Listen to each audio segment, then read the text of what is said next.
Hey my loves, இன்னைக்கு நம்ம பார்க்க போற படம் என்னன்னா 2025 வெளியான தாக்ஷா தி டெட்லி கான்ஸ்பிரசி அப்படின்ற ஒரு தெலுங்கு படத்தை பத்தி தாங்க பார்க்க போறோம். இந்த படம் ஒரு வித்தியாசமான கிரைம் த்ரில்லர் படங்க. இந்த படத்தோட ஒன்லைனர் என்னன்னா, சிட்டில அடுத்தடுத்து கொலைகள் நடக்க ஆரம்பிக்குதுங்க. இதுக்கு பின்னாடி இருக்கக்கூடிய கில்லர் யாரு, எதற்காக இந்த கொலை நடக்குது அப்படின்னு போலீஸ் இன்வெஸ்டிகேஷன் பண்ணும்போது கொலை நடந்த இடத்துல இருந்திருப்பாங்க இல்லையா, அவங்கள கூப்பிட்டு விசாரணை பண்றாங்க. அந்த விசாரணையில இந்த கொலையை பண்ணது ஒரு பேய் அப்படின்னு சொல்றாங்க. இன்னொருத்தங்க இந்த கொலையை பண்ணது ஒரு ஏலியன் அப்படின்னு சொல்றாங்க. ஒரு சாதாரண ஆளு இதுக்கு பின்னாடி பேய் இருக்கு அப்படின்னு நம்பலாம், ஆனா ஒரு போலீஸ் ஆபீசர் இதுக்கு பின்னாடி பேய் இருக்கு, ஏலியன் இருக்கு அப்படின்றத நம்ப முடியாது இல்லையா. உண்மையிலேயே இந்த கொலைகள் எதற்காக நடக்குது, இதுக்கு பின்னாடி இருக்கக்கூடிய கில்லர் யாரு அப்படின்றது தான் மொத்த படமே. ரொம்ப இன்ட்ரெஸ்டிங்கா இருக்கும். இந்த வீடியோவை ஸ்கிப் பண்ணாம பாருங்க. அதுக்கப்புறம் இந்து சீசன் 3 வந்துருச்சு, நீ இன்னும் ஏன் சார்னு எக்ஸ்பிளைன் பண்ணாம இருக்க அப்படின்னு கமெண்ட் செக்ஷன்ல நீங்க கேட்கிற கேள்வியை என்னால பார்க்க முடியுது. நான் இன்னும் ஏன் எக்ஸ்பிளைன் பண்ணாம இருக்கேன் அப்படின்னா, இடையில கொஞ்ச நாள் பாத்தீங்கன்னா நான் யூடியூப்ல அவ்வளோ ஆக்டிவா இல்ல. நான் ஒரு வீடியோலயே சொல்லியிருப்பேன், இந்த மாதிரி ஏகப்பட்ட கமிட்மெண்ட்ஸ் வந்துருச்சு, என்னால மேனேஜ் பண்ண முடியல, அப்படி சீக்கிரம் நான் எல்லாத்தையும் சால்வ் பண்ணிட்டு வரேன் அப்படின்னு சொல்லிட்டு இப்பதான் நான் வந்து திரும்பவும் ரெகுலரைஸ் பண்ணி வீடியோஸ் அப்லோட் பண்ண ஆரம்பிச்சிருக்கேன். அதுல பாதாளத்துல தொங்கிட்டு இருந்த நம்ம சேனலும் கொஞ்சம் கொஞ்சமா ரெக்கவர் ஆக ஆரம்பிச்சிருக்குது. நிறைய கண்டென்ட் இருக்கு கைஸ், அது எல்லாத்தையும் ஓரளவுக்கு கவர் பண்ணிட்டு அதுக்கப்புறம் நான் சீரீஸை டச் பண்றேன். ஏன்னா சீரீஸ் அப்படின்னு எடுத்துட்டோம்னா குறைஞ்சது 6 to 7 மணி நேரம் நான் உட்காந்து பார்க்கணும். அதுக்கப்புறம் எடிட்டிங் இருக்கு, வாய்ஸ் ஓவர் இருக்கு, ஸோ அதுக்கு நிறைய டைம் எடுக்கும். அதனால மூவிஸ் எல்லாத்தையுமே ஓரளவுக்கு கவர் பண்ணிட்டு அதுக்கப்புறம் சீரீஸ் எக்ஸ்பிளைன் பண்ணலாம் அப்படின்னு சொல்லிட்டு தான் நான் இந்து சீசனை வந்து பெண்டிங் வச்சிருக்கேன். கூடி சீக்கிரம் நான் எக்ஸ்பிளைன் பண்ணி போடுறேன், எனக்காக கொஞ்சம் அட்ஜஸ்ட் பண்ணிக்கோங்க. இப்போ நம்ம வீடியோக்குள்ள போயிடலாமா? நீங்க பார்த்துட்டு இருக்கிறது சரண் என்டர்டைன்மெண்ட், நான் தான் சரண். வாங்க வீடியோக்குள்ள போலாம். படத்தோட ஸ்டார்டிங் சீன்ல ஒரு டாக்டர் நம்ம கிட்ட காட்டுறாங்க. அந்த டாக்டருக்கு ஒரு புரோக்கர் ஃபோன் பண்றாருங்க. நான் உங்களுக்கு செஞ்சு கொடுத்த வேலைக்கு எனக்கு கொஞ்சம் பணம் தேவைப்படுது, நான் அந்த பணத்தை வச்சு தான் சரக்கு அடிக்கலான்னு பிளான் பண்ணியிருக்கேன் அப்படின்னு அந்த நபர் சொல்றாரு. உடனே இந்த டாக்டர் சொல்றாருங்க, எதுக்குடா சரக்கடிச்சு உன்னோட உடலை நீயே கெடுத்துக்கிற அப்படின்னு கேட்க, அதுக்கு இந்த புரோக்கர் சொல்றாரு, நீங்க என்கிட்ட ஒரு வேலை கொடுத்தீங்க, அந்த வேலையை நான் ஏன் எதுக்குன்னு ஏதாவது ஒரு கேள்வி கேட்டேனா, சொன்ன வேலையை கரெக்டா பண்ணி கொடுத்தேன்ல, அதே மாதிரி நான் காசு கேட்டாலும் ஏன் எதுக்குன்னு கேட்காதீங்க அப்படின்னு சொல்ல, உடனே டாக்டர் பாத்தீங்கன்னா அதுவும் சரிதான், இப்ப நான் சொல்றத கவனமா கேட்டுக்கோ, நம்மளோட அடுத்த ப்ராஜெக்ட்டுக்கு ஒரு 100 பேர் தேவைப்படுறாங்க, அதனால எப்படியாவது ஒரு 100 பேர்த்த ரெடி பண்ணிரு அப்படின்ற மாதிரி சொல்ல, அந்த புரோக்கரும் சரின்னு கேட்டுக்கிறாருங்க. இதுல இருந்து நமக்கு என்ன தெரியுதுன்னா, இந்த சயின்டிஸ்ட் ஏதோ ஒரு எக்ஸ்பெரிமெண்ட்டை பண்ணிக்கிட்டு இருக்காரு போலங்க, அதுவும் ஹியூமன்ஸை வச்சு. அந்த டாக்டர் பண்ணக்கூடிய எக்ஸ்பெரிமெண்ட்டுக்கு மனிதர்கள் தேவைப்படுறாங்க, ஸோ அதற்காக இந்த புரோக்கர் மூலமா மனிதர்களை கடத்திக்கிட்டு இருக்காங்க அப்படின்றது நமக்கு தெரிய வருதுங்க. இப்போ இந்த புரோக்கர் பாத்தீங்கன்னா ஒரு ஷெல்டர் மாதிரியான இடத்துக்கு போறாரு. தங்குறதுக்கு இடம் இல்லாம நேரத்துக்கு சாப்பாடு கிடைக்காம பிளாட்ஃபார்ம்ல இருப்பாங்க இல்லையா, அவங்க எல்லாம் பாத்தீங்கன்னா அந்த ஷெல்டர் மாதிரியான இடத்துல இருக்கிறாங்க. ஆளுங்களை எல்லாம் கூட்டு வரது ரொம்ப கஷ்டம் அப்படின்னு நினைச்சேன், ஆனா இங்க நிறைய பேர் இருக்காங்களே அப்படின்னு இந்த புரோக்கர் பாத்துக்கிட்டு இருக்காருங்க. நம்ம தங்குறதுக்கும் தூங்குறதுக்கும் சாப்பிடறதுக்கும் ஒரு நல்ல இடம் அப்படின்னு சொல்லி ஒருத்தர் மூலமா இன்னொருத்தருக்கு தகவல் கிடைச்சு வாண்டடாவே எல்லோரும் இந்த இடத்துல வந்து ஸ்டே பண்ணிருக்காங்க அப்படின்ற விஷயம் புரோக்கருக்கு தெரிய வருதுங்க. கூடி சீக்கிரம் இவங்களை எல்லாம் லேபுக்கு அனுப்பிச்சுட்டு பணம் பாத்திர வேண்டியதுதான் அப்படின்ட்டு இந்த புரோக்கர் அப்படியே அந்த ஷெல்டருக்குள்ள நடந்து போயிட்டு இருக்காரு. திடீர்னு ஒரு இடத்துல புகை கிளம்புதுங்க, அது கிரீன் கலர்ல. என்னடா அது அப்படின்னு சொல்லிட்டு இவரும் அந்த புகைக்குள்ள நடந்து போக ஆரம்பிக்கிறாரு. அந்த புகைக்குள்ள இருந்து ஒரு மர்ம மனிதர் நடந்து வராருங்க. அவருடைய முகத்துல மாஸ்க் போட்டு மறைச்சிருக்கிறாரு. அவருடைய கண்கள்ல தீயறிகிற மாதிரி இந்த புரோக்கருக்கு தெரியுதுங்க. அந்த மர்ம மனிதர் பாத்தீங்கன்னா இன்ஜெக்ஷன் மாதிரி ஏதோ ஒரு விஷயத்த அந்த புரோக்கருடைய கழுத்திலேயே குத்துறாருங்க. அவ்வளவுதான், இந்த புரோக்கரோட கதை முடிஞ்சுது. அங்கதான் இந்த படத்தோட டைட்டிலையும் போடுறாங்க, தாக்ஷா தி டெட்லி கான்ஸ்பிரசி அப்படின்ட்டு. அங்க கட் பண்ணா நம்ம ஹீரோனை காட்டுறாங்க. நம்ம ஹீரோனோட பேர் தான் கைஸ் தாக்ஷா. இவங்க ஒரு போலீஸ் ஆபீசரா இருந்துட்டு இருக்காங்க. இந்த புரோக்கர் ஒரு இடத்துல கொடூரமா கொலை செய்யப்பட்டு இறந்து போயிருக்காரு அப்படின்ற தகவல் தெரியுதுங்க. உடனடியே கிரைம் சீனை ஆய்வு செய்யறதுக்காக வராங்க. ஆல்ரெடி பாத்தீங்கன்னா அந்த இடத்துக்கு பிரஸ் மீடியா எல்லாம் வந்துட்டாங்க. ஹீரோன் அவங்கள பார்த்த உடனே முதல்ல இவங்களை எல்லாம் வெளியே அனுப்புங்க, ஏன்னா ஹெட்லைன்ஸ்ல இது கொலையா இல்ல தற்கொலையா அப்படின்ற மாதிரி கேள்வி கேட்டு நமக்கு பயங்கரமா பிரஷர் கொடுத்துருவாங்க அப்படின்ட்டு. ஃபாரன்சிக் டிபார்ட்மெண்ட் அங்க இருக்கக்கூடிய க்ளூஸ் எல்லாம் கலெக்ட் பண்ணிக்கிட்டு இருக்க, அங்க விக்ரம் அப்படின்ற ஒரு ஆபீசர் இருக்காருங்க. என்ன விக்ரம் சீக்கிரமாவே வந்துட்டு போல அப்படின்னு கேட்க, ரூல் புக்ல இருக்கக்கூடிய முதல் ரூலே ஆன் டைமுக்கு வரணும் அப்படின்றது தான், என்னோட டியூட்டியை நான் கரெக்டா பண்றேன் அப்படின்னு விக்ரம் சொல்றாருங்க. இந்த விக்ரம் அப்படின்றவர் ஃபாரன்சிக் டிபார்ட்மெண்ட்டை சார்ந்தவருங்க. இங்க நடந்த கொலையை பத்தின பிரீஃபை கொடுங்க அப்படின்னு ஹீரோயின் கேட்க, விக்ரமும் சொல்ல ஆரம்பிக்கிறாருங்க. காஸ் ஆஃப் டெத் அப்படின்னு பாத்தீங்கன்னா அவருடைய தலையில பலமாடிப்பட்டு தலையில பிளட் கிளாட் ஆகி தான் இறந்து போயிருந்திருக்கிறாரு. அது மட்டும் இல்லாம அவருடைய உடம்புல ஏகப்பட்ட ஆல்கஹால் கண்டென்ட் இருந்திருக்குதுங்க, அதாவது அளவுக்கு அதிகமா சரக்கடிச்சிருக்காருன்றது தெரிய வருது.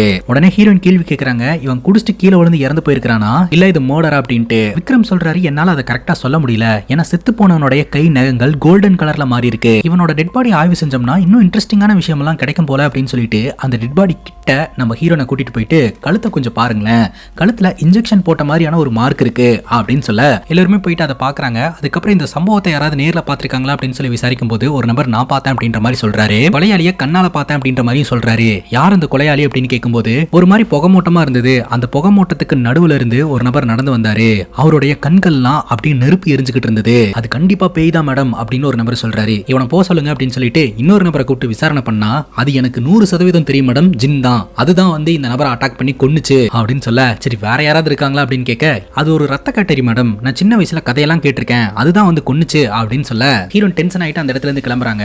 அப்ப அந்த இடத்துக்கு வந்த ரிப்போர்ட்டர் ஒருத்தர் ஹீரோயின் கிட்ட பேசுறதுக்கு முயற்சி பண்றாருங்க. அந்த ரிப்போர்ட்டர் பாத்தீங்கன்னா ஹீரோனை பத்தி நிறைய தெரிஞ்சு வச்சிருக்காருங்க. கடந்த 2 வருஷத்துல மட்டும் ஹீரோயின் 12 இடத்துக்கு டிரான்ஸ்ஃபர் ஆயிருக்காங்க. உங்களோட கேரக்டரே ரொம்ப டிஃபரெண்டா இருக்கு மேடம், நீங்க பர்மிஷன் கொடுத்தீங்கன்னா உங்களை பத்தி கொஞ்சம் ஷூட் பண்ணலாம்னு இருக்கிறேன் அப்படின்னு ரிப்போர்ட்டர் கேட்கிறாரு. ஆனா ஹீரோயின் எதுவுமே ரெஸ்பான்ஸ் பண்ணாம அந்த இடத்துல இருந்து கிளம்பிடுவாங்க. அங்க கட் பண்ணா பல்ராம் அப்படின்ற ஒரு மிகப்பெரிய பார்மா கம்பெனி வச்சு ரன் பண்ணிட்டு இருக்கிறவரை நம்ம கிட்ட காட்டுறாங்க. ஒரு புது மெடிசன்ஸ் எல்லாம் ரிலீஸ் பண்ணி மார்க்கெட்ல சேல் பண்ணிக்கிட்டு இருக்காருங்க. பெரிய பெரிய பிசினஸ் மேன்ஸ் கூட எல்லாம் டை அப் பண்ணி இருக்காரு. எல்லா இடத்துலயுமே பாத்தீங்கன்னா ஆயுர்வேத மெடிசனை விட இவங்களோட மெடிசன்ஸ் தான் பெஸ்ட் அப்படின்ற மாதிரி ப்ரோமோட் பண்ணுவாருங்க. ஆனா இவரே பாத்தீங்கன்னா இவரோட பர்சனல் யூஸுக்கு ஆயுர்வேத மெடிசன்ஸ் தான் பயன்படுத்துவாரு. பல்ராமுடைய அசிஸ்டன்ட் கேட்கிறாரு, ஊர் முழுக்க ஆயுர்வேத மெடிசன்ஸ் எல்லாம் வேஸ்ட் அப்படின்னு ப்ரோமோட் பண்ணிட்டு, ஆனா நீங்களே பர்சனலா ஆயுர்வேத மெடிசன்ஸ் யூஸ் பண்றீங்களே அப்படிங்கும் போது இந்த பல்ராம் சொல்றாரு, அது பிசினஸ், பட் ஹெல்த்துக்குன்னு பார்க்கும்போது இதுதான் பெஸ்ட் அப்படின்ற மாதிரி இவர் சொல்லிக்கிட்டு இருக்காருங்க. பொதுமக்கள் கிட்ட இவரோட மெடிசன்ஸ் பெஸ்ட் அப்படின்னு வித்துட்டு இவரே ஆயுர்வேத மெடிசன்ஸ் தான் கைஸ் பயன்படுத்திக்கிட்டு இருக்காரு. அப்பதான் நம்ம கிட்ட இன்னொரு விஷயத்த சொல்றாங்க கைஸ். ஆக்சுவலா இவங்க ஏதோ ஒரு மெடிசனை பிராக்டிஸ் பண்ணிட்டு இருக்காங்க. அந்த மெடிசனோட டீடைல்ஸ் எல்லாம் ஒரு ஹார்ட் டிஸ்க்ல இருக்கு. அதை பெரிய பெரிய ஹேக்கர்ஸ் எல்லாம் பாத்தீங்கன்னா ஹேக் பண்றதுக்கு முயற்சி பண்ணிக்கிட்டு இருக்காங்க. இது வரைக்கும் யாருனாலையும் ஹேக் பண்ண முடியல. சப்போஸ் யாராவது ஹேக் பண்ணிட்டாங்க அப்படின்னா அது ஆட்டோமேட்டிக்கா எரேஸ் ஆகிற மாதிரி செட் பண்ணி இருக்காங்க. அதே சமயம் அதுல இருக்கக்கூடிய டீடைல்ஸை வச்சு ஏதோ ஒரு மெடிசனை இவங்க ட்ரையல் பண்ணிக்கிட்டு இருக்காங்க. அதற்காக ஒரு 214 பேர்த்த கடத்திட்டு வந்து எக்ஸ்பெரிமெண்ட் பண்ணி பார்த்துருக்காங்க. அந்த 214 பேருமே இறந்து போயிட்டாங்க. இது வரைக்கும் இவங்க பண்ண ட்ரையல் வந்து ஃபெயில் ஆயிருந்திருக்கு. 215வது ஆளா ஒரு நபரை கூட்டிட்டு வந்து இவங்க செக் பண்ணிக்கிட்டு இருக்காங்களாம். சப்போஸ் இவன் பொழைச்சிட்டான் அப்படின்னா கண்டிப்பா நம்மளோட மெடிசன் சக்சஸ் ஆயிரும் அப்படின்னு சொல்றாங்க. இப்போ அந்த லேபுக்கு போயிட்டு அந்த 215வது ஆளுக்கு அந்த மெடிசனை கொடுத்து டெஸ்ட் பண்றாங்க. அந்த நபரும் இறந்து போறாருங்க. அப்ப கரெக்டா இந்த நபருக்கு ஒரு மெசேஜ் வருதுங்க. இவங்களுக்கு டெஸ்ட் பண்றதுக்காக ஹியூமன்ஸ் சப்ளை பண்ணிட்டு இருந்த காசி அப்படின்றவர் மர்மமான முறையில கொல்லப்பட்டு இறந்து போயிட்டாரு. சோ அந்த வழக்கை வந்து நம்ம ஹீரோயின் தான் இன்வெஸ்டிகேஷன் பண்ணிட்டு இருக்காங்க அப்படின்ட்டு. இப்போ ஃபாரன்சிக் டிபார்ட்மெண்ட்ல ஒர்க் பண்ணிட்டு இருக்கக்கூடிய விக்ரம் நம்ம கிட்ட காட்டுறாங்க. அசிஸ்டன்ட் கிட்ட ரிப்போர்ட்ஸ் எல்லாம் ரெடி அப்படின்னு கேட்கும்போது, தாக்ஷா அப்படின்ற ஃபோல்டர்ல எல்லா ரிப்போர்ட்ஸும் வச்சிருக்கேன் அப்படிங்கும்போது, உனக்கு ஃபோல்டர் போறதுக்கு வேற நேமே கிடைக்கலையா அப்படின்னு விக்ரம் டென்ஷன் ஆகுறாரு. உடனே அசிஸ்டன்ட் கேக்குறாங்க, ஏன் அந்த மேடத்தை பார்த்தாலே நீங்க காண்டாகிறீங்க, அவங்களும் உங்களை வம்பு இழுத்துக்கிட்டே இருக்காங்க அப்படின்னு கேட்க, அதுக்கு விக்ரம் சொல்றாருங்க, பேசிக்கா டிபார்ட்மெண்ட்ல ஜாயின் பண்றதுக்கு முன்னாடி நாங்க 2 பேரும் பெஸ்ட் ஃப்ரெண்ட்ஸா தான் இருந்தோம். 2 பேரும் ஒன்னா சேர்ந்து டிபார்ட்மெண்ட்ல ஜாயின் பண்ணலான்னு முடிவு பண்ணோம். பட் என்னுடைய சூழ்நிலை காரணமா நான் ஃபாரன்சிக் டிபார்ட்மெண்ட் வந்துட்டேன். அவ போலீஸ் டிபார்ட்மெண்ட்டுக்கு போயிட்டா. நான் போலீஸ் டிபார்ட்மெண்ட்ல ஜாயின் பண்ற வரைக்கும் அவ என்ன விட மாட்டா, இப்படி டீஸ் பண்ணிட்டே தான் இருப்பா அப்படின்ற மாதிரி சொல்லிட்டு விக்ரம் ரிப்போர்ட்ஸை செக் பண்ண ஆரம்பிக்கிறாருங்க. அங்க கட் பண்ணா நம்ம ஹீரோனை காட்டுறாங்க. நம்ம ஹீரோயின் பாத்தீங்கன்னா ஒரு ஸ்கெட்ச் ஆர்டிஸ்ட டிபார்ட்மெண்ட்டுக்கு வர சொல்லியிருக்காங்க. இந்த ஸ்கெட்ச் ஆர்டிஸ்ட கூப்பிட்டு ஒரு 3 பேர் சொன்னாங்க இல்லையா, நான் பேய பார்த்தேன், ஜின்ன பார்த்தேன், ரத்த காட்டேரிய பார்த்தேன் அப்படின்னு சொல்லிட்டு அவங்க பார்த்ததா சொல்லப்பட்ட அந்த உருவம் பாக்குறதுக்கு எப்படி இருக்குன்னு நம்மளும் தெரிஞ்சுக்கலாம் அப்படின்னு சொல்லிட்டு அந்த ஸ்கெட்ச் ஆர்டிஸ்ட் கிட்ட படமா வரைஞ்சு காட்ட சொல்றாங்க. அந்த ஸ்கெட்ச் ஆர்டிஸ்டும் படத்தை வரைய ஆரம்பிக்கிறாருங்க. இப்ப விக்ரம் நம்ம ஹீரோனோட ஆபீஸ்க்கு அட்டாப்சி ரிப்போர்ட் எடுத்துட்டு வராருங்க.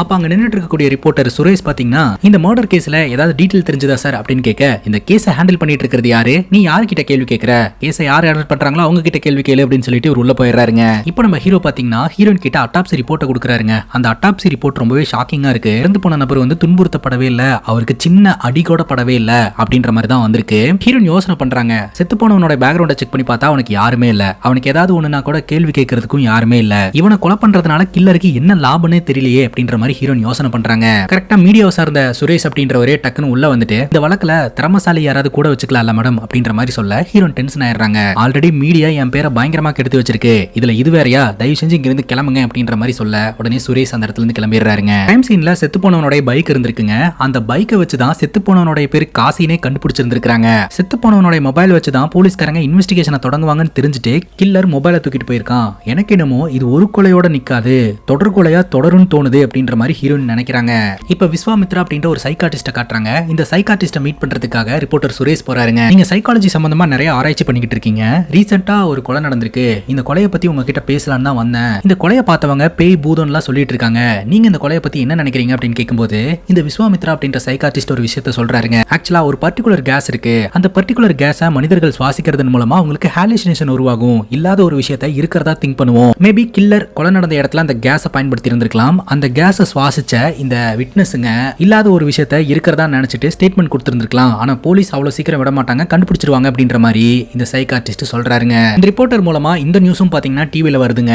இது அந்த பார்மா கம்பெனி ஓனர் வந்து பாத்துக்கிட்டு இருக்காரு. இப்போ வரைக்கும் போலீஸ்காரங்களுக்கு இந்த வழக்குல எந்த ஒரு க்ளூமே கிடைக்கல அப்படின்றது தெரிய வருதுங்க. அதனால இந்த பார்மா கம்பெனி ஓனர் கொஞ்சம் பதறாரு. கொல்றாரு, ஏன்னா செத்து போனது அவன் ஆள் தானே. இப்போ ஒரு மொட்டைனை நம்ம கிட்ட காட்டுறாங்க. இந்த மொட்டைனும் பாத்தீங்கன்னா இந்த ஃபார்மா கம்பெனிக்கு ரொம்ப வேண்டப்பட்ட ஒரு ஆள் தாங்க. இந்த ஃபார்மா கம்பெனி ஓனர் இந்த மொட்டையன் கிட்ட ஒரு வாரத்துக்கு வெளியிலேயே வந்துடாத, எங்காவது ஒரு இடத்துல ஸ்டேஃபா போய் ஸ்டே பண்ணிக்கோ அப்படின்னு சொல்ல, இந்த மொட்டைனும் ஒரு 5 ஸ்டார் ஹோட்டல்ல ரூம் புக் பண்ணி ஒரு வாரத்துக்கு வெளியிலேயே வர வேண்டாம் அப்படின்னு சொல்லிட்டு அந்த ஹோட்டலுக்குள்ள நுழையறான். இப்போ நம்ம ஹீரோனோட ஆபீஸை காட்டுறாங்க. ஹீரோனோட ஆபீஸ் முழுக்க பேயோட உருவங்களையா வரைஞ்சு ஒட்டி வச்சிருப்பாங்க. ஏன்னா இந்த வழக்குல இது மட்டும் தாங்க ஒரே க்ளூ. இப்போ இந்த சைக்காட்டிஸ்ட நம்ம ஹீரோன் ஃபோன் பண்ணி ஸ்டேஷனுக்கு வர சொல்லியிருக்காங்க. நீங்க எதுக்கு தேவையில்லாம மீடியா கிட்ட எல்லாம் இந்த மாதிரி சொல்லிக்கிட்டு இருக்கீங்க, இந்தியன் போலீஸ் இன்னும் அப்டேட் ஆகல அப்படின்னு சொல்ல வரீங்களா அப்படின்னு கேட்க, நான் அப்படி எல்லாம் சொல்ல வரல, ஜஸ்ட் எனக்கு தெரிஞ்ச விஷயத்தை தான் சொன்னேன் அப்படின்ற மாதிரி இந்த சைக்காட்டிஸ்ட் சொல்றாரு. நீங்க ஒரு சைக்காட்டிஸ்டா இருக்கீங்களே, உங்களுக்கு ஏதாவது ப்ராப்ளம்னா நீங்க யார்கிட்ட போவீங்க அப்படின்ற மாதிரி கேட்க, சரி நீங்க போலீஸா இருக்கீங்களே, உங்களுக்கே ஒரு பிரச்சனைனா நீங்க யார்கிட்ட போவீங்க அப்படின்னு சொல்லிட்டு நம்ம ஹீரோனுக்கும் இந்த சைக்காட்டிஸ்டுக்கும் பயங்கர ஆர்குமெண்ட். தேவையில்லாம இங்க வர வச்சு என்னோட டைமை வேஸ்ட் பண்ணிட்டு இருக்கீங்க, இனிமேல் லைஃப்ல உங்களை பார்க்கவே கூடாது அப்படின்ற மாதிரி சொல்லிட்டு இந்த சைக்காட்டிஸ்ட் அங்கிருந்து கிளம்பிடுறாரு. அங்க கட் பண்ணா கொஞ்ச நேரத்துக்கு முன்னாடி ஒரு மொட்டையை நம்ம பார்த்தோம் இல்லையா, இந்த மொட்டையை பாத்தீங்கன்னா அந்த 5 ஸ்டார் ஹோட்டல்ல மசாஜ் எடுத்துக்கிட்டு இருக்காங்க. அப்படி மசாஜ் எடுத்துக்கிட்டு இருக்கும்போது மசாஜ் பண்ணிட்டு இருக்கக்கூடிய பொண்ணுங்க அங்க இருக்கக்கூடிய ஆயில தெரியாத்தனமா தட்டி விட்டுறாங்க. அந்த ஆயில் கொஞ்சம் கொஞ்சமா கீழே சிந்த ஆரம்பிக்குது. திடீர்னு அந்த இடத்துல ஒரு ஸ்மோக் வர ஆரம்பிக்குதுங்க. அதாவது படத்தோட ஸ்டார்டிங் சீன்ல அந்த புரோக்கரை கொல்லும் போது ஒரு ஸ்மோக் வந்தது, அதே மாதிரியான ஸ்மோக் இந்த இடத்துக்கும் வருதுங்க. மசாஜ் பண்ணிட்டு இருந்த பொண்ணுங்க 2 பேரும் அடிச்சு புடிச்சு வெளியில ஓடி வந்துடுறாங்க. கொஞ்ச நேரத்திலே டிவில எல்லாம் நியூஸ் வருதுங்க. அமெரிக்கால இருந்து வந்த ஒரு ஃபார்மா பிசினஸ் மேன் மர்மமான முறையில ஒரு 5 ஸ்டார் ஹோட்டல்ல வச்சு கொல்லப்பட்டிருக்கிறாரு அப்படின்ட்டு. காசி அப்படின்ற ஒரு நபர் எப்படி கொல்லப்பட்டு இறந்து போனாரோ அவருடைய பேட்டர்ன்லயே இந்த ஒரு கொலையும் இருக்கு அப்படின்ற மாதிரி நியூஸ் சேனல்ஸ் பேசிக்கிட்டு இருக்காங்க. இது எதுக்கு கம்பேர்லாம் பண்ணி பேசிக்கிட்டு இருக்காங்க அப்படின்னு ஹீரோயின் டென்ஷன் ஆவறாங்க. உடனடியாக கிரைம் சீன் இன்வெஸ்டிகேஷன் பண்றதுக்காக டீமோட கிளம்புறாங்க. அதுக்கு முன்னாடியே இந்த ரிப்போர்ட்டர் சுரேஷ் இருக்கிறார் இல்லையா, அந்த இடத்துக்கு வந்து செக்யூரிட்டியை பிடிச்சி அங்க இருக்கக்கூடிய டீடைல்ஸை கலெக்ட் பண்ணலாம்னு பார்த்துட்டு இருக்காரு. கலெக்ட் பண்ணிட்டு அந்த இடத்த விட்டு தப்பிச்சு ஓடும்போது கரெக்டா நம்ம ஹீரோயின் பாத்துறாங்க, பிடிச்சிடுறாங்க. அவர்கிட்ட இருக்கக்கூடிய கேமராஸ் எல்லாத்தையுமே கலெக்ட் பண்ணிடுறாங்க. எவிடன்ஸ் அவன் எடுத்துட்டு போய் பப்ளிஷ் பண்ணணும்னு நினைக்கிறானா இல்ல எவிடன்ஸா அழிக்க நினைக்கிறானா அப்படின்ட்டு. இப்போ அந்த ஹோட்டல் மேனேஜ்மெண்ட்டை கூப்பிட்டு இந்த மாதிரி ஒருத்தன் அசால்ட்டா உள்ள போந்து இங்க இருக்கக்கூடிய சிசிடிவி கேமரா வீடியோ எல்லாம் கலெக்ட் பண்ண பாக்குறான், ஆனா நீங்க எப்படி இவ்வளவு கேர்லெஸ்ஸா இருக்கீங்க அப்படின்னு சொல்லி பயங்கரமா திட்டுறாங்க.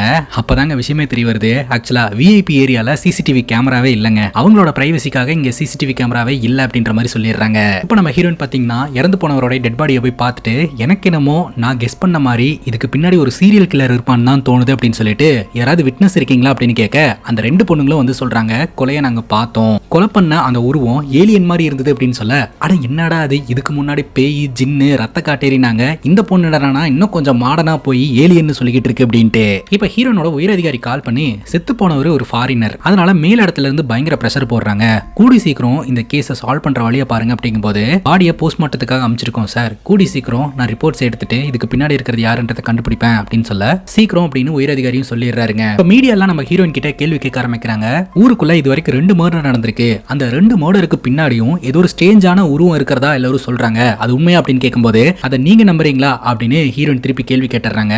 அதுக்கப்புறம் இங்க ஒரு சிசிடிவி கேமரா கூட இல்லையா, ஒரு சிசிடிவி கேமரால கூட கில்லர் பதிவாகவே இல்லையா அப்படின்னு கேட்கும்போது ஹீரோயின் சொல்லிடுறாங்க, இது ஒரு 5 ஸ்டார் ஹோட்டல், எவ்வளவு ஸ்டார்ஸ் இருக்கோ அவ்வளவு பிரைவசியும் இருக்கும், அதனால சிசிடிவி கேமரா இல்ல அப்படின்ற மாதிரி சொல்லிடுறாங்க. கொஞ்சம் பொறுமையா இருங்க, கூடி சீக்கிரம் நாங்க இதுக்கு பின்னாடி இருக்கக்கூடிய மர்மத்தை கண்டுபிடிப்போம் அப்படின்ற மாதிரி சொல்லிட்டு அந்த இடத்துல இருந்து ஹீரோயின் கிளம்புறாங்க. இப்ப விக்ரமோட அட்டாப்சி ரிப்போர்ட்ல பாத்தீங்கன்னா அந்த இறந்து போனவருடைய உடம்புக்குள்ள பாய்சன் இருக்கிறத கண்டுபிடிச்சிருந்திருக்காங்க. சோ விஷம் உடம்புக்குள்ள போய் தான் அவர் இறந்து போயிருக்காருன்றது தெரிய வருது. இன்னொரு பக்கம் நம்ம ஹீரோயின் பாத்தீங்கன்னா முதல் வழக்குலயும் சரி 2வது வழக்குலயும் சரி வாக்குமூலம் கொடுத்தாங்க இல்லையா, அது எல்லாத்தையுமே நினைச்சு பாத்துக்கிட்டு இருக்காங்க. சோ எல்லாருமே பாத்தீங்கன்னா இந்த பேய் பூதம் ஜின்னு ரத்த காட்டேரி ஏலியன் சொல்லிக்கிட்டு இருக்காங்க இல்லையா, அதை இந்த சைக்காட்டிஸ்ட் சொன்ன விஷயத்தை கூட கனெக்ட் பண்ணி பார்த்தா ஓரளவுக்கு உண்மை அப்படின்ற மாதிரி தான் தோணுது. ஒருவேளை அந்த இடத்துல ஒரு ஹாலுசினேஷன் கேஸ் ரிலீஸ் பண்ணிட்டா அதை சுவாசிக்கிறவங்க இல்லாத விஷயத்தை இருக்கிறதா திங்க் பண்ணுவாங்க இல்லையா, அதனால அங்க இருந்தவங்களுடைய மூளை குழம்பி போய் இந்த மாதிரி சொல்றாங்களோ அப்படின்னு யோசனை பண்ணிட்டு உடனடியாக விக்ரமுக்கு ஃபோன் பண்ணி அட்டாப்சி ரிப்போர்ட்ல என்ன வந்திருக்கு அப்படின்னு கேட்க அவரோட உடம்புல விஷம் இருக்கிறதா வந்திருக்கு அப்படின்ற மாதிரி சொல்றாங்க. இப்போ நம்ம ஹீரோயின் யோசனை பண்ண ஆரம்பிக்கிறாங்க, இது வந்து பிளான் பண்ணி பண்ணப்பட்ட மர்டரா இல்ல கில்லர் ஒரு சைக்கோவா ரேண்டமா கொலை பண்ணிக்கிட்டு இருக்கானா அப்படின்ற ஒரு கேள்வி வருது. உடனடியாக கான்ஸ்டபிளை கூப்பிட்டு ஃபர்ஸ்ட் இறந்து போனானே காசி, அவனை பத்தின டீட்டெயில் ஏதாவது கிடைச்சது அப்படின்னு கேட்கும்போது அவனை பத்தின எந்த ஒரு டீட்டெயிலும் இல்லை மேடம், ஏன்னா அவன் தனியா வாழ்ந்துகிட்டு இருந்தவன் அப்படின்னு சொல்ல, சரி 2வதா இறந்து போன இந்த அலெக்ஸை பத்தியாவது ஏதாவது தெரியுமான்னு சொல்லிட்டு எம்பசில போய் விசாரிக்கலாம்னு முடிவு பண்றாங்க. ரிப்போர்ட்டர் சுரேஷ் இருக்கிறார் இல்லையா, அவருடைய கேமராவை வந்து போலீஸ்காரங்க கைப்பற்றினாலும் மெமரி கார்டை சைஸா சுட்டுட்டாருங்க. அந்த மெமரி கார்டை எடுத்துட்டு போய் அவரோட ஆபீஸ்ல செக் பண்ணி பார்க்கும்போது அவர் ஏதோ ஒரு இன்ஃபர்மேஷனை கண்டுபிடிச்சிட்டாரு. உடனடியா ஹீரோனோட உயரதிகாரிக்கு போனை போட்டு அர்ஜென்ட்டா உங்களை மீட் பண்ணணும் அப்படின்னு சொல்லிட்டு ஹீரோயினோட உயரதிகாரியை மீட் பண்றாருங்க. ரிப்போர்ட்டர் சுரேஷ் என்ன கண்டுபிடிச்சிருக்காரு அப்படின்னு பாத்தீங்கன்னா அலெக்ஸை பாக்குறதுக்காக மித்திலா அப்படின்ற ஒரு பொண்ணு போயிருக்கா அப்படின்னு ரிஜிஸ்டர்ல இருக்கு அப்படின்றத கண்டுபிடிச்சிருந்திருக்காருங்க. யார் இந்த மித்திலா அப்படின்னு இப்போதைக்கு நமக்கு தெரியல. அந்த இடத்துக்கு விக்ரம் வராருங்க. விக்ரம் கிட்ட ஹீரோனோட உயரதிகாரி சொல்றாரு, உன்னோட பர்சனல் ரீசன்னால நீ டிபார்ட்மெண்ட்ல ஜாயின் பண்ணாம ஃபாரன்சிக் ஃபாரன்சிக் டிபார்ட்மெண்ட்டுக்கு போயிட்ட, இப்போ நான் ஆர்டர் கொடுக்குறேன், உடனடியாக டிபார்ட்மெண்ட்ல ஜாயின் பண்ணு, உட்காரு அப்படின்னு சொல்லிட்டு உயர் அதிகாரி பேச ஆரம்பிக்கிறாருங்க. யார் இந்த மித்லா அப்படின்னு சொல்லிட்டு இந்த விக்ரம் இன்வெஸ்டிகேஷன் பண்ணா தாறுமாறான ஒரு ட்விஸ்ட்டுங்க. அந்த மித்லா வேற யாரும் கிடையாது, நம்ம ஹீரோயின் தான். நம்ம ஹீரோயின் தான் இதுக்கு பின்னாடி இருக்கிறாங்கன்ற தகவல் பாத்தீங்கன்னா அங்க இருக்கிற ஒரு போலீஸ் ஆபீசர் மூலமா அந்த ஃபார்மா கம்பெனி ஓனருக்கு போய் சேர்ந்துருது. அந்த ஃபார்மா கம்பெனி ஓனர் பாத்தீங்கன்னா ஹீரோனை போட்டு தள்ளுறதுக்காக அடியாட்களை எல்லாம் ஏவி விட, நம்ம ஹீரோயின் பாத்தீங்கன்னா அந்த அடியாட்களை எல்லாம் போட்டு பொலவலான்னு பொழந்துகிட்டு இருக்காங்க. அந்த இடத்துக்கு விக்ரம் டீமோட வராருங்க. ஹீரோயினை பலாருன்னு ஒரு அற விடுறாரு. என்ன எதுக்காக அடிச்சா அப்படின்னு ஹீரோயின் கேட்க, வாட்டர் ஸ்கெட்ச், ஸ்மோக் யூஸ் பண்ணிருக்க, மாஸ்க் போட்டு இருந்திருக்க, இன்ஜெக்ஷன் போட்டு 2 கொலையை பண்ணிருக்க, இல்ல போலீஸா இருந்துட்டு கொலை பண்ணிட்டு இருந்திருக்க அப்படின்னு சொல்லிட்டு உடனடியா நம்ம ஹீரோனை அரெஸ்ட் பண்றாங்க. ஹீரோயின் தான் கில்லர் அப்படின்னு எப்படி கண்டுபிடிச்சாங்க அப்படின்றதுக்கான காரணத்தை நம்ம கிட்ட காட்டுறாங்க. ரிப்போர்ட்டர் சுரேஷ் இருக்கிறார் இல்லையா, ஆரம்பத்துல இருந்தே நம்ம ஹீரோனை பத்தின ஒரு டாக்குமெண்ட்ரி எடுக்கணும் அப்படின்னு சொல்லி பர்மிஷன் கேட்டுட்டு இருந்தாரு. ஆனா ஹீரோன் அதுக்கு பர்மிஷன் கொடுக்கவே இல்ல. இருந்தாலும் இவங்களை ஃபாலோ பண்ணி இவங்களை பத்தின டீட்டெயிலாம் தெரிஞ்சுக்கலாம்னு சொல்லிட்டு ஹீரோனுக்கு தெரியாம மறைமுகமா இவர் ஃபாலோ பண்ணிட்டு இருந்திருக்காரு. அப்படி ஃபாலோ பண்ணும்போது தான் பாத்தீங்கன்னா அந்த ஃபாரினர்ஸ் ஆவறதுக்கு கொஞ்ச நேரத்துக்கு முன்னாடி அந்த ஹோட்டல்ல இவங்க செக் இன் பண்ணிட்டு போயிருந்திருக்காங்க. ஃபர்ஸ்ட் ஆஃப் ஆல் அது ஹீரோயினே இந்த ரிப்போர்ட்டருக்கு தெரியாது. அலெக்ஸ் கொல்லப்பட்டதுக்கு அப்புறம் அங்க கிடைச்ச ஃபிங்கர் பிரிண்ட்டை இவர் யாருக்கும் தெரியாம ஃபாரன்சிக் டிபார்ட்மெண்ட்ல கொண்டு போய் கொடுத்து மேட்ச் பண்ணி பார்க்க சொல்லி இருந்திருக்காரு. அப்படி மேட்ச் பண்ணி பார்த்ததுல அது ஹீரோயின் கூட மேட்ச் ஆயிருந்திருக்குதுங்க. அதை வச்சுதான் ஹீரோயின் தான் அலெக்ஸை கொன்னாங்க அப்படின்றத இந்த ரிப்போர்ட்டர் உயர் அதிகாரி கிட்ட சொல்லி, உயர் அதிகாரி நம்ம விக்ரம் கிட்ட சொல்லி விக்ரம் மூலமா இப்ப அரெஸ்ட் பண்ணப்பட்டிருக்காங்க. இப்ப விக்ரம் பாத்தீங்கன்னா நம்ம ஹீரோன் உட்கார வச்சு விசாரணை பண்ண ஆரம்பிக்கிறாங்க. என்ன தாக்ஷா இதெல்லாம், நீயே கொலையும் பண்ணிட்டு நீயே அதே கொலையை இன்வெஸ்டிகேஷனும் பண்ற, இந்த பாய்சனு, இந்த மாஸ்க், இதெல்லாம் எதுக்கு, இந்த கொலைகள்லாம் எதுக்காக பண்ணிட்டு இருக்க அப்படின்னு கேட்க, நம்ம ஹீரோயின் எதுவுமே பேசாம சைலண்டா இருக்கிறாங்க. புரியுது தக்ஷா, உன்னோட சிச்சுவேஷன்லாம் எனக்கு புரியுது. இப்ப நான் ஒரு போலீஸா கேட்காம ஒரு ஃப்ரெண்டா கேட்கறேன், என்கிட்ட சொல்லு அப்படின்ற மாதிரி சொல்ல, யாரு தக்ஷா அப்படின்னு ஹீரோயின் திருப்பி கேள்வி கேட்கறாங்க. என்னது அப்படின்னு ஹீரோ பார்க்க, நான் அவங்கள சும்மா விட மாட்டேன், அவங்கள சும்மா விட மாட்டேன் அப்படின்னு நம்ம ஹீரோயின் கத்த ஆரம்பிக்கிறாங்க. ஹீரோனுக்கு ஏதோ ஒரு ட்ராஜடி நடந்த மாதிரி நம்ம கிட்ட காட்டுறாங்க. பட்டுன்னு மயக்கம் போட்டு விழுந்துடுறாங்க. உடனடியா நம்ம ஹீரோனை ஹாஸ்பிட்டல்ல கொண்டு போய் அட்மிட் பண்ண, இன்னொரு பக்கம் ஹீரோயின் ஸ்டே பண்ணியிருந்த இடத்தையெல்லாம் பயங்கரமா ஆய்வு செய்ய ஆரம்பிக்கிறாங்க. ஏதாவது எவிடன்ஸ் கிடைக்குமா அப்படின்ட்டு. இப்போ நம்ம ஹீரோனை ஹாஸ்பிட்டல்ல அட்மிட் பண்ணிருக்காங்க. ஹாஸ்பிட்டலுக்கு வந்த உயர் அதிகாரி கிட்ட விக்ரம் வந்து இந்த எவிடன்ஸ் எல்லாம் கிடைச்சது, அது போக இந்த டைரியும் கிடைச்சது அப்படின்ற மாதிரி கொடுக்க, அந்த டைரியில இருக்கக்கூடிய டீடைல்ஸ் செக் பண்ணி பார்த்தா நம்ம ஹீரோனோட பேரு மித்திலா அப்படின்ற மாதிரி போட்டிருக்குங்க. இந்த சைக்காட்டிஸ்ட வர சொல்லி ஹிப்னாட்டிசம் பண்ணி ஹீரோனோட மனசுல என்னதான் இருக்கு அப்படின்றத தெரிஞ்சுக்கணும்னு முயற்சி பண்றாங்க. இந்த சைக்காட்டிஸ்டும் பாத்தீங்கன்னா ஹிப்னாட்டிசம் எல்லாம் பண்ண ஆரம்பிக்கிறாரு. அப்ப நம்ம ஹீரோயின் அவங்களோட கதையை சொல்ல ஆரம்பிக்கிறாங்க. ஹீரோயின் இப்ப தக்ஷாவா வாழ்ந்துட்டு இருக்காங்க இல்லையா, ஹீரோனோட ஒரிஜினல் பேரு மித்திலாங்க. ஹீரோனுடைய அப்பா இருக்கிறார் இல்லையா, அவரு இந்த ஆயுர்வேத மெடிசன்ஸ் எல்லாம் ஃபாலோ பண்ணக்கூடிய ஒரு நபர். அவரு மட்டும் இல்லங்க, பரம்பரையா அவருடைய ஃபேமிலி இந்த ஆயுர்வேதத்தை ஃபாலோ பண்ணக்கூடிய ஒரு நபருங்க. ஆனா இந்த ஜெனரேஷன் பொண்ணான நம்ம ஹீரோனுக்கு மட்டும் ஆயுர்வேதத்துல இன்ட்ரெஸ்ட் இல்ல. அதனால எம்பிபிஎஸ் படிக்கலாம் அப்படின்னு சொல்லிட்டு இவங்க எம்பிபிஎஸ் படிச்சு மாடர்ன் மெடிசனை இவங்க ஃபாலோ பண்ணிட்டு இருந்திருக்காங்க. ஹீரோயின் பாத்தீங்கன்னா வெளிநாட்டுல படிச்சுட்டு இருந்திருக்காங்க. அப்பா இறந்ததுக்கு அப்புறம் திரும்பவும் இவங்க ஊருக்கு வந்திருக்காங்க. சோ வீட்டுக்கு வந்து பார்க்கும்போது தான் தெரிய வருது, ஏகப்பட்ட அந்த ஆயுர்வேத சம்பந்தப்பட்ட பிளான்ஸ் எல்லாம் இவங்க வளர்த்துக்கிட்டு இருந்திருக்காங்க. இயற்கை கொடுத்த ஒரு மிகப்பெரிய கிஃப்ட் தான் பாத்தீங்கன்னா இந்த ஆயுர்வேத மெடிசன் அப்படின்றது. ஆரம்பத்துல நம்ம ஹீரோயின் இன்ட்ரெஸ்ட் எடுத்து இதை பண்ணல, அவங்க அப்பாக்காக எல்லாத்தையும் எடுத்து ஆர்கனைஸ் பண்ணி வச்சுக்கிட்டு இருந்திருக்காங்க. அப்பதான் பாத்தீங்கன்னா அவங்க அப்பா எழுதி வச்ச சீக்ரெட்ஸை பத்தி ஹீரோனுக்கு தெரிய வந்திருக்கு. மாடர்ன் மெடிசன் மூலமா குணப்படுத்த முடியாத பல விஷயங்களை ஆயுர்வேத மெடிசன் மூலமா குணப்படுத்த முடியும் அப்படின்னு சொல்லிட்டு சில ரகசிய மூலிகைகளை பத்தியும் அதை எப்படி மருந்தா மாத்துறத பத்தியும் அவங்க அப்பா எழுதி வச்சுட்டு போயிருந்திருக்காரு. அதை பிராக்டிஸ் பண்ணி பார்க்கலாம் அப்படின்னு சொல்லிட்டு நம்ம ஹீரோயின் முயற்சிகளை கையில் எடுத்திருந்திருக்காங்க. அதுக்கப்புறம் ஹீரோயின் அவங்க அப்பாவோட ஆபீஸ்க்கு போய் பார்க்கும்போது தான் தெரிய வருது, அங்க இருக்கக்கூடிய பொருட்கள் ஆபீஸ் எல்லாமே பாத்தீங்கன்னா உடைக்கப்பட்ட நிலைமையில இருந்திருக்கு அப்படின்ட்டு. அப்பதான் ஹீரோனுக்கு புரிய வருது, நம்ம ஹீரோனோட அப்பா இருக்கிறார் இல்லையா, அவரு இந்த ஆயுர்வேத மெடிசன்ஸ்ல கொஞ்சம் எஃபெக்டிவான மருந்தெல்லாம் இலவசமா கொடுத்து மக்களுக்கு ஒரு சேவை பண்ணிட்டு இருந்திருக்காரு. இதனாலேயே ஹீரோனுடைய அப்பா கொல்லப்பட்டிருப்பாரோ அப்படின்ற டவுட் ஹீரோனுக்கு இருக்குதுங்க.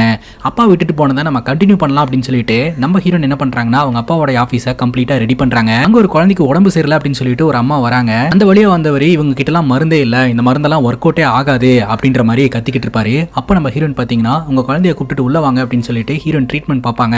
அதுவும் இந்த ஆயுர்வேத மெடிசன் மூலமா ட்ரீட்மெண்ட் பார்ப்பாங்க. அந்த குழந்தைக்கு குணமாகும். அதை தொடர்ந்து அங்க இருக்கக்கூடிய எல்லாருமே பாத்தீங்கன்னா நம்ம ஹீரோயின் கிட்ட வந்து ட்ரீட்மெண்ட் எடுத்துப்பாங்க.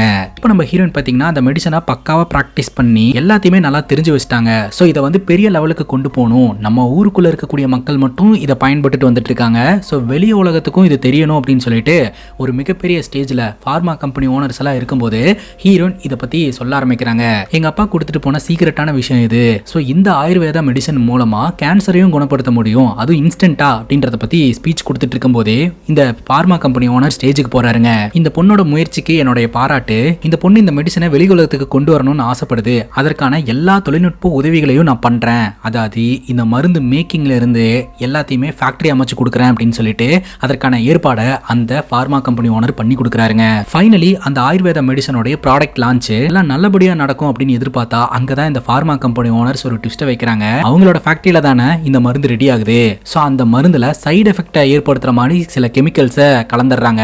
இந்த மருந்தை உட்கொள்றவங்களுக்கு சைடு எஃபெக்ட் ஏற்படுதுங்க. அதனால மிரண்டு போன ஊர் மக்கள்லாம் நம்ம ஹீரோயின் கிடைச்சா சாவடிச்சிருவோன்ற லெவலுக்கு பயங்கர டென்ஷனாகி வந்து அந்த ஆஃபீஸ் எல்லாம் அடிச்சு உடைச்சிட்டாங்க. அதுக்கப்புறம் இந்த பார்மா கம்பெனி ஓனர் வந்துட்டு ஹீரோயின் ரெடி பண்ணி வச்சிருந்தாங்க இல்லையா, அந்த சாம்பிளையும் ஹீரோயின் அவங்க அப்பா டைரியில் எழுதி வச்ச விஷயங்களை எல்லாம் ஒரு ஹார்ட் டிஸ்க்ல போட்டு வச்சிருந்திருப்பாங்க. அந்த ஹார்ட் டிஸ்கையும் தூக்கிடுறாருங்க. இனிமேல் இது எனக்கு சொந்தமானது அப்படின்னு சொல்லிட்டு ஹீரோயினை அடிக்க ஆரம்பிக்கிறாருங்க. ஹீரோயின் பாத்தீங்கன்னா அந்த இடத்துல இருந்து தப்பிச்சு போறாங்க. ஸ்கூட்டர்ல போயிட்டு இருக்கும் போதே ஹீரோயினால சரியா வண்டி ஓட்ட முடியல. ஹீரோனோட அப்பா உருவாக்கி வச்சிருக்கிற சீக்ரெட் மெடிசனோட பயன் என்ன அப்படின்னு பாத்தீங்கன்னா, ஒன்ஸ் அந்த மருந்து மனித உடம்புக்குள்ள போயிடுச்சு அப்படின்னா நம்ம உடம்புக்குள்ள விஷமே போனாலும் அந்த விஷத்தை அந்த மருந்து முறியடிச்சிருமா. பல நோய்களுக்கு எதிர்ப்பு சக்தியா அந்த மருந்து இருக்குமா. சோ அதோட அந்த ஃபார்முலாவை தெரிஞ்சுக்கணும் அப்படின்னு சொல்லிட்டு தான் அந்த பார்மா கம்பெனி ஓனர் முயற்சி பண்றாரு. போற வழியிலே நம்ம ஹீரோனுக்கு ஆக்சிடென்ட் ஆகி ரோட்லயே கீழே விழுறாங்க. இப்ப அந்த ஹார்ட் டிஸ்க் அந்த பார்மா கம்பெனி ஓனர் கைப்பற்றிடுறாருங்க. அந்த ஃபாரினர் கிட்ட இந்த ஹார்ட் டிஸ்கை ஓபன் பண்ணணும், பாஸ்வேர்ட் ப்ரொடெக்டடா இருக்குது அப்படிங்கும் போது சோ இந்த பாஸ்வேர்டை தப்பா போட்டாலோ இல்ல ஹேக் பண்ணி இந்த ஹார்ட் டிஸ்க் ஓபன் பண்ணணும்னு நினைச்சாலோ இந்த ஹார்ட் டிஸ்க் ஆட்டோமேட்டிக்கா கரெக்ட் ஆகிற மாதிரி செட் பண்ணியிருக்காங்க அப்படின்னு சொல்ல, அதுக்கப்புறம் ஹீரோனோட கதையை முடிச்சுட்டு இந்த பார்மா கம்பெனி ஓனர் அவருக்கு பேசிக்கா தெரிஞ்ச விஷயங்களை வச்சு மனிதர்களை எல்லாம் கூப்பிட்டு டெஸ்ட் பண்ண ஆரம்பிச்சிருந்திருக்கிறாரு. இந்த கதையெல்லாம் தெரிஞ்சுக்கிட்ட பார்மா கம்பெனி ஓனருக்கு இந்த உயரதிகாரி போனை போட்டு நீங்க ட்ரக்கை தான் ப்ரொடியூஸ் பண்ணணும், கிரைம்ஸ் கிடையாது, இது ஒரு அட்வைஸா எடுத்துக்கோங்கன்னு சொல்லிட்டு போனை கட் பண்றாருங்க. விக்ரம் என்ன நினைக்கிறாருன்னா, யாரோ இவகிட்ட சொன்ன கதையை இவன் நம்ம கிட்ட சொல்ற மாதிரி எனக்கு தோணுது அப்படின்ட்டு உயரதிகாரி சொல்றாரு. ஆக்சுவலா நம்ம கிட்ட கதை சொன்னது தாக்ஷா கிடையாது, அவளோட உடம்புக்குள்ள இருக்கக்கூடிய மித்திலா அப்படின்ற பொண்ணுன்னு சொல்லிட்டு அங்கிருந்து கிளம்பிடுறாருங்க. இப்போ இந்த வழக்கு கோர்ட்டுக்கு வருதுங்க. ஸோ கோர்ட்ல பாத்தீங்கன்னா நம்ம ஹீரோனுக்கு டிசோசியேட்டிவ் ஐடென்டிட்டி டிஸார்டர் இருக்கு அப்படின்றத கண்டுபிடிச்சிருந்திருக்காங்க. யாருக்கோ நடந்த அநியாயம் தனக்கு நடந்ததா நினைச்சிட்டு இவங்க இந்த சொசைட்டிக்குள்ள கிரைம்ஸ் எல்லாம் பண்ண ஆரம்பிச்சிருந்திருக்காங்க. அந்த கிரைமை இவங்க ஒத்துக்கிட்டனாலையும் இவங்களுக்கு நோய் இருக்கு அப்படின்றத கன்ஃபார்ம் ஆனதுனாலையும் இந்த நோய் முழுவதுமா குணமாகற வரைக்கும் இவங்க அசைலம்ல இருக்கட்டும், அங்கிருந்து ட்ரீட்மெண்ட் எடுத்துக்கிட்டோம் அப்படின்னு சொல்லிட்டு கோர்ட்ல நம்ம ஹீரோனுக்கு தண்டனை கொடுக்காம அசைலம்ல சேர்த்து விட்டுறாங்க. போலீஸ் பாதுகாப்போட நம்ம ஹீரோனை பாத்தீங்கன்னா அசைலமுக்கு கூட்டிட்டு போயிட்டு இருப்பாங்க. அப்ப நம்ம ஹீரோயின் பாத்தீங்கன்னா அந்த போலீஸ்காரங்களை எல்லாம் அடிச்சு போட்டுட்டு அந்த இடத்துல இருந்து தப்பிச்சு போறதுக்கு முயற்சி பண்ணுவாங்க. அந்த இடத்துக்கு வந்த விக்ரமோட டீம் பாத்தீங்கன்னா மறுபடியும் நம்ம ஹீரோனை கண்ட்ரோல்ல எடுத்துக்கிட்டு வண்டியில உட்கார வச்சு கூட்டிட்டு போயிருவாங்க. இப்போ நம்ம ஹீரோனை பாத்தீங்கன்னா மென்டல் அசைலமுக்கு கூட்டிட்டு போயிட்டு இருக்காங்க. இன்னொரு பக்கம் அந்த பார்மா கம்பெனி ஓனருக்கு அவரோட அசிஸ்டன்ட் போன் பண்ணி சொல்றாருங்க, நீண்ட நாட்களாவே ஹார்ட் டிஸ்க் ஓபன் பண்றதுக்கு நம்ம முயற்சி பண்ணிட்டு இருந்தோம். ஒரு குட் நியூஸ் என்னன்னா அந்த ஹார்ட் டிஸ்கை நம்ம ஓபன் பண்ணியாச்சு. இனிமேல் இந்த தாக்ஷா நமக்கு தேவையில்லை, இவளோட கதையை நம்ம பாத்துக்கலாம் அப்படின்ற மாதிரி முடிவெடுத்துறாங்க. இப்போ அந்த மென்டல் அசைலமுக்கு பாத்தீங்கன்னா டாக்டரா இந்த பார்மா கம்பெனி ஓனரோட அசிஸ்டன்ட் வராருங்க. ஹீரோனை அங்க வச்சே கொல்ல பாக்குறாருங்க. ஆனா நம்ம ஹீரோயின் அந்த டாக்டர் கூட சண்டை போட்டு அங்க இருக்கக்கூடிய கத்திரிக்கோள் எடுத்து ஒரு சுருகிடுறாங்க. அவ்வளவுதான், அந்த டாக்டரோட கதை முடிஞ்சுது. உடனடியா நம்ம ஹீரோயின் பாத்தீங்கன்னா விக்ரமுக்கு போனை போட்டு உடனடியே இந்த அசைலமுக்கு வா அப்படின்ற மாதிரி சொல்ல, உடனடியா விக்ரம் பாத்தீங்கன்னா அந்த இடத்துல இருந்து கிளம்புறாங்க. கிளம்புறதுக்கு முன்னாடி இந்த ரிப்போர்ட்டருக்கு போனை போட்டு நீ ஆரம்பத்துல இருந்தே இந்த தக்ஷாவை ஃபாலோ பண்ணிட்டு தானே இருக்கிற, மித்லா அப்படின்ற ஒரு பொண்ணோட கதையை பத்தி அவ சொன்னா, அவளுக்கும் இந்த தக்ஷாக்கும் என்ன தொடர்பு அப்படின்னு கேட்கும்போது மித்லா அப்படின்ற பொண்ணு உண்மையிலேயே வாழ்ந்திருக்கா, அந்த பொண்ணோட குடும்பம் இறந்து போயிருக்கு. ஆனா இந்த மித்லா அப்படின்ற பொண்ணு மட்டும் மர்மமான முறையில காணாம போயிட்டா. எண்ட் ஆஃப் தி டே உங்களுக்குள்ள என்ன தொடர்பு அப்படின்றது தெரியலங்க. விக்ரம் ரொம்ப வேகமா வந்துகிட்டு இருக்காரு. இந்த பார்மா கம்பெனி ஓனர் பாத்தீங்கன்னா ஒரு பார்ட்டி ஒன்று ஏற்பாடு பண்ணியிருக்காரு. சோ அந்த பார்ட்டியில எல்லாருமே கலந்துக்க வந்திருக்காங்க. குறிப்பா நம்ம ஹீரோயினோட உயரதிகாரியும் வந்திருக்காங்க. பார்ட்டி நடந்துகிட்டு இருக்கும்போது திடீர்னு அங்க ஸ்மோக் வர ஆரம்பிக்குதுங்க. அந்த ஸ்மோக்கை பார்த்ததும் எல்லாருமே அலறி அடிச்சுட்டு ஓட ஆரம்பிக்கிறாங்க. எப்படியும் கில்லர் தன்னை தேடி வருவான் அப்படின்னு தெரிஞ்சுக்கிட்டு இந்த பார்மா கம்பெனி ஓனர் மாஸ்க் பக்கத்திலேயே வச்சிருந்திருக்காருங்க. அந்த மாஸ்க் போட்டதும் அவர் சேஃப் ஆயிடுறாரு. மாஸ்க் போட்டுட்டு அந்த புகைக்குள்ள இருந்து வந்த நம்ம ஹீரோயின் பாத்தீங்கன்னா இந்த பார்மா கம்பெனி ஓனர் கூட சண்டை போட ஆரம்பிக்கிறாங்க. நம்ம ஹீரோயினை இந்த பார்மா கம்பெனி ஓனர் பயங்கரமா அட்டாக் பண்ணிடுறாரு. கரெக்டா அந்த இடத்துக்கு இன்னொரு நபர் வராருங்க. அந்த நபர் வேற யாரும் கிடையாது, இந்த சைக்கார்டிஸ்ட் தான். இந்த சைக்கார்டிஸ்ட் பாத்தீங்கன்னா ஒரு ஒயரை கட்டி இந்த பார்மா கம்பெனி ஓனரை பயங்கரமா அட்டாக் பண்ண ஆரம்பிக்கிறாரு. இப்ப கிட்ட வந்த நம்ம ஹீரோயின் பாத்தீங்கன்னா நீ என்னை எரிச்சாலும் திரும்ப வரக்கூடிய போனிக்ஸ் பரவாதாண்டா நானே மித்லா நானே தக்ஷா அப்படின்னு சொல்லிட்டு அந்த பார்மா கம்பெனி ஓனரை கொலை பண்றாங்க. பேசிக்கா நம்ம ஹீரோயின் தான் மித்லா போலங்க. பிளாஷ்பேக்ல ஹீரோயினை வீட்டுக்குள்ள வச்சு தீய வச்சு கொளுத்தி இருந்திருப்பாங்க. அதுல இருந்து ஹீரோயின் எப்படியே தப்பிச்சு வந்திருப்பாங்க. அப்ப ஹீரோனோட ஹீரோனுடைய முகம் முழுக்க பேர்ன் ஆனதுனால பிளாஸ்டிக் சர்ஜரி எல்லாம் பண்ணி ஹீரோனுடைய முகத்தை சேஞ்ச் பண்ணிருப்பாங்க போல. அதுக்கப்புறம் ஹீரோயின் தக்ஷா அப்படின்ற ஐடென்டிட்டியில வாழ ஆரம்பிச்சிட்டாங்க. சோ அதனாலதான் மித்லா அப்படின்ற பொண்ணு இன்றளவுமே மிஸ்ஸிங் அப்படின்ற மாதிரி இருக்குது. கரெக்டா உயர் அதிகாரி இது எல்லாத்தையுமே பாத்துறாரு. நீங்க 2 பேரும் பண்ண காரியத்துக்கு உங்க 2 பேர்த்தையும் அரெஸ்ட் பண்ணி என்னால என்ன வேணாலும் பண்ண முடியும், ஆனா பர்சனல் ரீசன்ஸ்க்காக உங்க 2 பேர்த்த நான் விடுறேன், இங்கிருந்து கிளம்பிருங்க அப்படின்னு உயர் அதிகாரி சொல்லிடுறாரு. உடனடியா இந்த சைக்கார்டிஸ்டும் நம்ம ஹீரோனும் அங்கிருந்து கிளம்பிடுறாங்க. இப்ப விக்ரம் பாத்தீங்கன்னா மீடியாக்காரங்களை எல்லாம் கூப்பிட்டு பேசுறாருங்க. பேசிக்கா இந்த மென்டல் அசைலமோட ஓனர் தான் வந்து அந்த ஃபார்மா கம்பெனி ஓனர். இந்த மென்டல் அசைலம்ல இருக்கக்கூடிய ஆட்களை எல்லாம் வச்சு ஹியூமன் ட்ரையல் ஒன்று பண்ணிக்கிட்டு இருந்திருக்காரு. ஏதோ ஒரு மெடிசனை சோதனை பண்ணிட்டு இருந்திருக்காரு. அதனால பல பேர் இறந்து போயிருந்திருக்காங்க. அதனால பாதிக்கப்பட்ட யாரோ ஒருத்தங்க தான் இந்த ஃபார்மா கம்பெனி ஓனரை கொலை பண்ணிருக்காங்க. பட் யாரு கொலை பண்ணாங்க அப்படின்னு தெரியல, நாங்க இன்வெஸ்டிகேஷன் நடத்திட்டு இருக்கோம், கூடி சீக்கிரம் கண்டுபிடிப்போம் அப்படின்னு விக்ரம் பாத்தீங்கன்னா மீடியா கிட்ட எல்லாம் சொல்லிடுறாருங்க. ரிப்போர்ட்டர் சுரேஷ் வந்து இந்த வழக்குல நிறைய உதவி செஞ்சிருக்கிறதுனால ஹீரோட இன்வெஸ்டிகேஷன்ல பல டீடைல்ஸ் பாத்தீங்கன்னா சுரேஷ் கிட்ட ஷேர் பண்ணிக்கலாம் அப்படின்னு சொல்லிட்டு சுரேஷை மீட் பண்றதுக்காக வருவாருங்க. ஊர்ல எத்தனையோ போலீஸ்காரங்க இருக்கும்போது நீ ஏன் வந்து தக்ஷாவோட ப்ரொஃபைலை மட்டுமே தெரிஞ்சுக்கணும்னு சொல்லிட்டு சுத்தி சுத்தி வந்த அப்படின்னு கேட்க ரிப்போர்ட்டர் சுரேஷ் ஒரு கதையை சொல்றாருங்க. ஆக்சுவலா நீங்க மித்லா அப்படின்ற ஒரு பொண்ணுக்கும் தாக்ஷா அப்படின்ற பொண்ணுக்கும் என்ன தொடர்பு அப்படின்னு கேட்டிருந்தீங்க இல்லையா, மித்லா அப்படின்ற பொண்ணுக்கும் எனக்கும் சம்பந்தம் இருக்கு அப்படின்ற மாதிரி சொல்றாரு. என்ன சொல்ற அப்படின்னு விக்ரம் கேட்க, எனக்கு ஒரு தம்பி இருந்தான், அந்த தம்பிக்கு ட்ரீட்மெண்ட் பார்த்தது மித்லா தான், அந்த ட்ரீட்மெண்ட்ல என்னோட தம்பி இறந்து போயிட்டான், அதனால மித்லாவை ரிவெஞ்ச் எடுக்கணும் அப்படின்னு சொல்லிட்டு இந்த ரிப்போர்ட்டர் பாத்தீங்கன்னா மித்லாவை ஃபாலோ பண்ண ஆரம்பிச்சிருந்திருக்காரு. அப்படி ஃபாலோ பண்ண ஆரம்பிக்கும் போது தான் தன்னோட தம்பி இறந்ததுக்கும் மித்லாக்கும் எந்த ஒரு தொடர்பும் இல்ல, அதுக்கு பின்னாடி வேற ஒரு விஷயம் இருக்கு அப்படின்றது தெரிய வந்திருக்கு.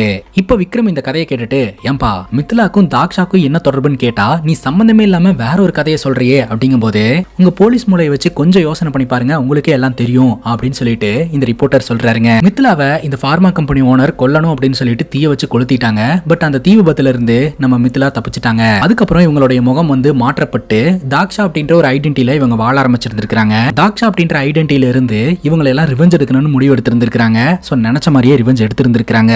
நம்ம ஹீரோனுக்கு அந்த சைக்கார்டிஸ்ட் உதவி செஞ்சிருந்திருக்காருங்க. இப்போ நம்ம ஹீரோன் கிட்ட இருந்து விக்ரமுக்கு கால் வருதுங்க. ஹீரோ சொல்றாரு, நீ நல்லவளா இல்ல கிரிமினலா அப்படின்றத என்னால புரிஞ்சுக்கவே முடியல மித்லா அப்படிங்கும் போது ஹீரோன் சொல்றாங்க, என்ன மித்லான்னு கூப்பிட தேவையில்ல, தாக்ஷானே கூப்பிடு அப்படின்ட்டு. நான் தாக்ஷாவா மாறினதுக்கு அப்புறம் எனக்கு கிடைச்ச ஒரே ஒரு ஃப்ரெண்டு நீ மட்டும்தான் அப்படின்னு ஹீரோன் சொல்றாங்க.